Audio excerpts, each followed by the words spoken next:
নওগাঁ জেলা পশ্চিমের ছাত্র শিবির সভাপতি মোহাম্মদ আব্দুর রাকিবকে তার কথা বলার জন্য সবিনয় অনুরোধ করছি।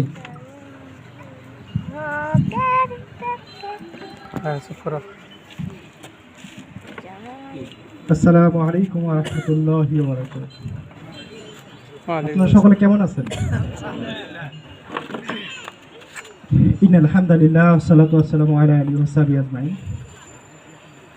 দিন প্রতিষ্ঠার প্রত্যেকযুক্ত কাফেলা শহীদ ঈদগাহ বাংলাদেশ জামাত ইসলাম কর্তৃক আয়োজিত আজকের সাধারণ সভায় উপস্থিত সম্মানিত মেহমানবৃন্দ এবং আমার শ্রদ্ধাভাজন মুরব্বীবৃন্দ, আপনাদেরকে সকলকে উষ্ণ অভিনন্দন। শুরুতেই আমি মহান মুরব্বীর নিকট বিনয় চিত্তে শুকরিয়া জ্ঞাপন করছি যে মহান রব্বুল আলামিন আমাদের দীর্ঘ সময় অতিক্রান্ত করার পরে এরকম একটি উন্মুক্ত স্থানে আমাদেরকে কথা বলার সুযোগ করে দিয়েছেন। সেই মহান মুরব্বীর নিকট শুকরিয়া জ্ঞাপন করছি। সকলে বলি আলহামদুলিল্লাহ। দরুদ এবং তাসলিমা প্রেরণ করছি মানবতার মহান মুক্তির দূত, যার আমি তো আদর্শ বাস্তবায়ন আমাদের পথে চলা। আমরা তার প্রতি সংক্ষিপ্ত দরুদ পেশ করছি। সকলে বলি সাল্লাল্লাহু আলাইহি ওয়াসাল্লাম। এবং আমরা সেই সাথে কালিমা বাক্যে দোয়া করছি বদর, উহুদ, খন্দক থেকে শুরু করে অদ্যাবধি পর্যন্ত যারা ইসলামকে সঞ্জীবন শক্তি দিয়েছেন নিজের তাজা রক্ত দিয়ে, এবং আমাদের যে 24-এর আন্দোলনে যে ভাইয়েরা শাহাদাত বরণ করেছেন, পঙ্গুত্ব বরণ করেছেন, আল্লাহ তাদের যাতে জান্নাতের সর্বোচ্চ মাকাম এবং সুস্থ দান করেন। সকলে বলি আল্লাহুম্মা আমিন। সম্মানিত উপস্থিতি, আমরা এমন একটি লগ্নে, এমন একটি সময়ে উপস্থিত হয়েছি যেই সময় আমরা একটি দৃঢ় শপথ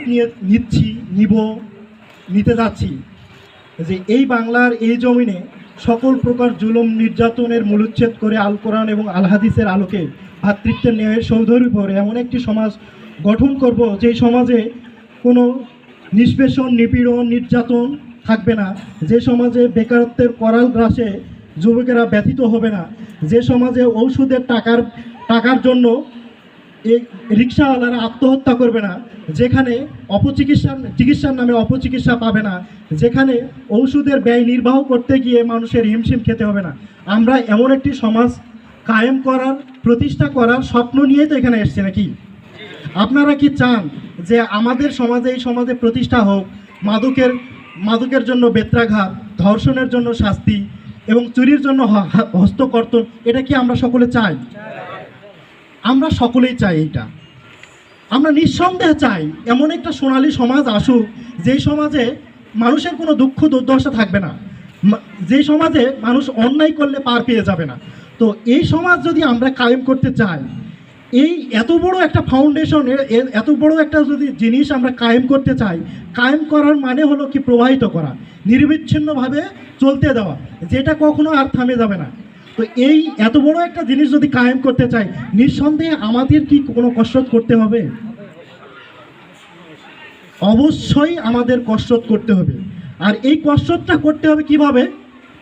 আমরা যদি মনে করেন যে এই এতগুলো জঞ্জাল, রাষ্ট্রযন্ত্রের এতগুলো জঞ্জাল, আমরা ন্যায় বিচার পাচ্ছি না, আমরা ঠিকমতো মেধার ভিত্তিতে চাকরি পাচ্ছি না, আমাদের সমাজে মাদকের সয়লাভ, আমাদের সমাজে অশ্লীলতায় ভরপুর, আমাদের ভারতীয় আগ্রাসনে ভরপুর, এতগুলো জিনিস আমরা যদি সবগুলো জিনিস মিলে একটা জঞ্জাল মনে করি, আর এই জঞ্জালকে যদি আমরা সরাতে চাই, তাহলে কি এই বিচ্ছিন্ন কোনো জনমণ্ডলী দিয়ে এটা কি সরানো সম্ভব? আপনাদের সামনে যদি বিশাল একটা গাছের গুল থাকে, এখানে যদি 100 লোক থাকে, 25 জন এ পাশে, 25 জন এই পাশে, 25 জন এ পাশে, তার পাশে 25 জন করে ভাগ করে এই গাছের গুলটাকে প্রত্যেকে যদি সমান শক্তি দিয়ে আমরা সরাই দিতে চাই, তাহলে এই গাছের গুলটা কোথায় যাবে বলেন দেখি? অসম্ভব ব্যাপার। এটা যেমন কখনোই সম্ভব নয়, তেমন জনবিচ্ছিন্ন মানুষ দিয়ে কোনো রাষ্ট্রযন্ত্রের সংস্কার কখনোই সম্ভব হবে না। এই জন্য নিঃসন্দেহে চাই সকল মানুষ, 100 জন মানুষ যদি এই সরানোর কাজে নাও আসে, যদি 50 জন মানুষও আসে, একদিক থেকে আমরা যদি সরানোর চেষ্টা করি, তাহলে এই গুলটাকে সম্ভবত সরানোর সামান্য এক ধাপ করে হলেও সরানো সম্ভব হবে।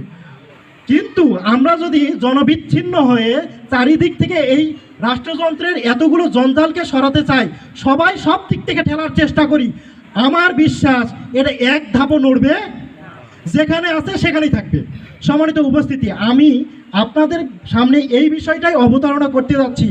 এই সমাজের জঞ্জালকে যদি সরাতে চাই, আমাদেরকে একীভূত হতে হবে, একত্রিত হতে হবে, সকলে এক হয়ে কাজ করতে হবে। যদি আমরা এক হয়ে কাজ করতে পারি, যদি সকলে মিলে এক দিক থেকে ঠেলতে পারি, আমার বিশ্বাস এই বাংলার আকাশে বাতাসে এমন একদিন আসবে যেই দিন সকলে পাখিরা পর্যন্ত শান্তির বার্তা বহু গান ছাড়া অন্য গান গাইতে পারবে না। সম্মানিত উপস্থিতি, আমি আপনাদেরকে সামনে এই কথাটাই বলতে যাচ্ছি। আপনারা জামাত ইসলাম করবেন কিনা এইটা আমাদের প্রশ্ন নয়, ছাত্র শিবিরে আপনাদের সন্তানদেরকে দিবেন কিনা এইটা আমার কোশ্চিন নয়, কখনো কোশ্চিনও হতে পারে না। আমি আপনাদের সামনে শুধুমাত্র উদাত্ত আহ্বান এইটাই রাখবো যে আপনারা যদি এই সমাজকে কুলসিত মুক্ত, এই সমাজকে অশ্লীলতা মুক্ত, এই সমাজকে ভারতীয় আগ্রাসন মুক্ত, এই সমাজকে অশ্লীলতা মুক্ত যদি করতে চান, তাহলে নিঃসন্দেহে একীভূত হতে হবে। আর আল্লাহ তাআলার ঘোষণা, তোমাদের মাঝে এমন একটি দল থাকা দরকার যে দল কি করবে, মানুষকে সৎ কাজের দিকে আহ্বান করবে এবং অসৎ কাজের দিকে বাধা প্রদান করবে। সম্মানিত উপস্থিতি, আপনাদের সামনে আমি যদি এই প্রশ্ন রাখি, তাহলে আপনারা কি সেই দলের সাথে সম্পৃক্ত হবেন? আপনাদের থেকে যদি এখন প্রশ্ন আসে, তো এখন বাংলাদেশে 51টা মুসলিম দল আছে, ইসলামী দল আছে, তাহলে আমরা কোন দলে যাব?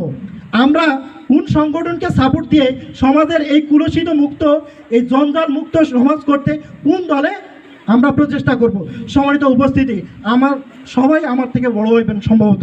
আমি আপনাদের কাছে উদাত্ত আহ্বান রাখছি, আমাদের বাসায় কোনো আত্মীয়, কোনো মেহমান আসলে আমরা যদি একটা ইলিশ মাছও কিনতে যাই, ইলিশ মাছ কিনতে গিয়েও যদি আমরা দেখি যে এক ইলিশের 18 প্রকারভেদ, কোনোটা ডিম আছে, কোনোটা ছোট, কোনোটা বড়, কোনোটা মাঝারি, কোনোটা পদ্মার ইলিশ, কোনোটা চাঁদপুরের ইলিশ, এতগুলো ডেফিনেশন দেখার পর আমরা যদি মনে করি যে ইলিশই কিনবো না, এখন নিয়ে যায় হাফ কেজি খেসারি ডাল কিনে নিয়ে যায় আলু ভাত আর ডাল ভাত খাওয়াবো, এমনটা কি আপনারা কখনো করেছেন? অবশ্যই না।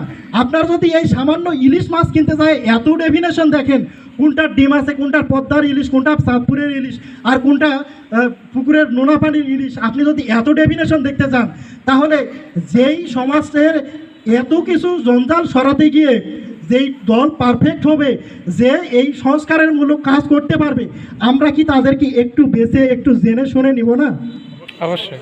আপনাদেরকে উদাত্ত আহ্বান জানাচ্ছি, যেই দল, যেই সংগঠন, যারা এই সংস্কার কাজে সবচেয়ে বেশি অগ্রগামী এবং আল্লাহর কাছাকাছি এবং আল্লাহর দ্বারপ্রান্তে, আল্লাহর তাকওয়ার দ্বারপ্রান্তে নিয়ে যেতে চাই যে দল, আমরা ওই দলে সম্পৃক্ত হব।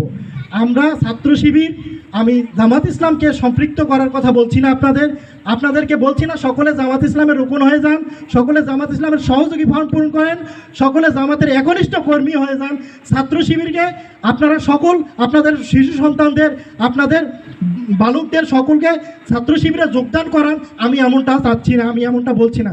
তবে আপনাদেরকে বিবেকের দুয়ারে একটু কড়াঘাত, একটু নোক্তা দিয়ে রাখলাম, যদি আপনারা অদ্যাবধি পর্যন্ত চান যে এই দেশের সংস্কার হোক, এমন একটি সুসংগঠিত দল আসুক যেটা দ্বারা মানুষের এই 55 বছরের যে অভাব অভিযোগ এটা পূরণ করুক, আপনারা নিঃসন্দেহে তাদেরকে খুঁজে নেবেন, আপনারা নিঃসন্দেহে তাদেরকে বেছে নেবেন, আপনারা নিঃসন্দেহে তাদের সেখানে যোগদান করবেন।